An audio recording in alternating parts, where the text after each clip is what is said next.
Good morning children. आजकल आप पढ़ रहे हैं घर की याद कविता। आज उसका तीसरा काव्यांश देखिए। और माँ बिन पढ़ी मेरी, दुख में वह गढ़ी मेरी, माँ की जिसकी गोद में सिर, रख लिया तो दुख नहीं फिर। इसमें गढ़ी शब्द का अर्थ है सहारा। गढ़ी माने सहारा। माँ की जिसकी स्नेह धारा, स्नेह धारा माने प्रेम की धारा, स्नेह की धारा या प्रेम की धारा का यहाँ तक भी पसारा, पसारा माने प्रसार करना, फैलाना, उसे लिखना नहीं आता जो कि उसका पत्र पाता। तो प्रस्तुत काव्यांश में कवि वर्षा के दिन जेल में बैठा हुआ घर की स्मृति में खोकर अपनी माँ को याद कर रहा है। फिर सुन लीजिए। प्रस्तुत काव्यांश में कवि वर्षा के दिन घर में जेल में बैठा हुआ घर की स्मृति में खोकर अपनी माँ को याद कर रहा है। अब पहली 4 पंक्तियाँ देखिए।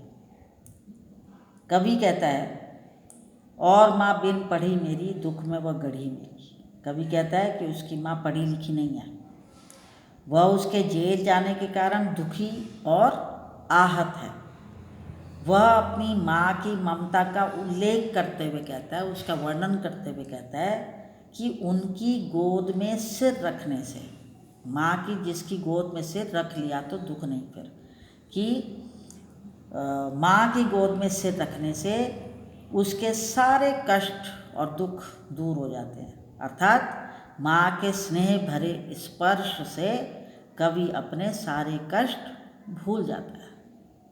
अब पहली 4 पंक्तियाँ फिर देख लीजिए। कवि कहता है कि उसकी माँ पढ़ी लिखी नहीं है। माँ उसके जेल जाने के कारण दुखी एवं आहत है। वह अपनी माँ की ममता का वर्णन करते हुए कहता है कि उनकी गोद में सिर रखने से उसके सारे कष्ट और दुख दूर हो जाते हैं। अर्थात माँ के स्नेह का स्पर्श पाते ही कवि अपने सारे कष्ट भूल जाता है। अगर माँ थोड़ा सा भी हाथ सिर पर फेर दे और माँ से आपकी बहुत भक्ति है, माँ के प्रति आपका बहुत स्नेह है, तो आपके सारे कष्ट मिट जाएंगे, है ना। ये निर्भर करता है कि आप कितना प्यार करते हैं अपनी माँ से। फिर अगली 4 पंक्तियाँ। माँ की जिसकी स्नेह धारा का यहाँ तक पसारा, उसे लिखना नहीं आता जो कि उसका पत्र पाता। तो यहाँ कवि कह रहा है कि माँ के प्यार की धारा का प्रसार, माँ के प्यार की धारा, प्रेम की धारा का प्रसार दूर दूर तक फैला हुआ है। उसके स्नेह की धारा यहाँ जेल तक भी बह रही है। इतना प्रसार है उसके प्यार का कि जेल में भी उसको पता चल रहा है अपनी माँ का, उसके प्यार का स्पर्श वहाँ भी मिल रहा है उसे। तो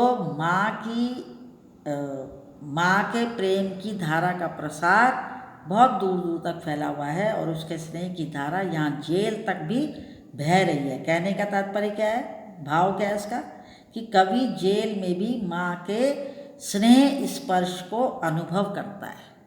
उसके स्नेह के स्पर्श को वह जेल में बैठा हुआ भी स्पर्श कर रहा है। तो कवि कहता है कि उसकी माँ पढ़ी लिखी नहीं है, ये ना, उसे लिखना नहीं आता जो कि उसका पत्र पाता, कि उसकी माँ पढ़ी लिखी नहीं है जिस कारण वह उसे पत्र भी नहीं लिख सकती। इसलिए उसे अपनी माँ का कोई भी पत्र प्राप्त नहीं हुआ। जब उसे लिखना ही नहीं आता तो उसे पत्र भी कहाँ से मिलेगा माँ का। फिर अगली 4 पंक्तियाँ देख लीजिए।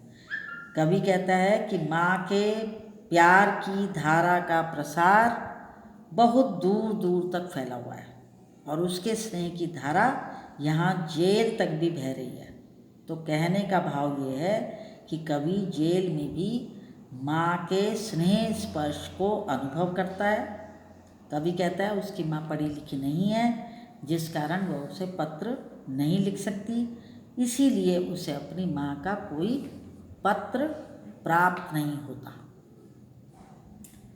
अब थोड़ा सा आपको और बता दूं कि कवि की माँ दुखी क्यों है, क्यों दुखी है।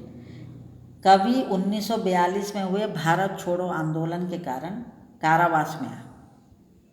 1942 में अंग्रेजों भारत छोड़ो ये आंदोलन शुरू हुआ था ना, तो स्वतंत्रता संग्राम में उन्हें कारावास में भेजा गया था। तो 1942 में जो भारत छोड़ो अभियान चला था, इसकी वजह से कवि कारावास में है, जिस कारण वह उसकी माँ कवि के लिए चिंतित है और कवि के प्रति यही चिंता उनके दुख का कारण है, इसलिए कवि की माँ दुखी। तो कवि की माँ पढ़ना लिखना नहीं जानती, इसलिए वो पत्र भी नहीं लिख पाती। तो लेखक जो है अपनी माँ का पत्र भी प्राप्त नहीं कर सकता। कवि अपनी माँ से बहुत प्यार करता है। कवि जानता है कि उसकी माँ उसके वियोग में दुखी होगी, क्योंकि उसका बेटा बिछड़ा हुआ है, तो उसके वियोग में दुखी होगी। तो कवि अपनी माँ के प्रति बहुत भावुक है। उसकी गोद में सिर रखने पर वो अपने सारे गम भूल जाता है, या अपने सारे दुख दर्द भूल जाता है। तो काव्यांश में कवि अपनी माँ के विषय में ये बताता है कि उसकी माँ अशिक्षित है और उसके प्रति चिंतित रहती हैं। उनकी गोद में सिर रखने से वह अपने सारे कष्ट भूल जाता है। वह जेल में भी अपने माँ के स्नेह के स्पर्श को महसूस करता है या अनुभव करता है। ठीक है, अब तीसरा काव्यांश पढ़ा दिया मैंने आपको। अब थोड़ा सा अर्थ ग्रहण संबंधी प्रश्नोत्तर के लिए भी तैयार रहिए, आने चाहिए आपको, क्योंकि जो पढ़ते हो आप, वो आपके जो प्रश्न आते हैं ना अर्थ ग्रहण संबंधी, मतलब आपने क्या अर्थ ग्रहण किया, आप उसके हिसाब से उन प्रश्नों के उत्तर किया करो। ठीक है।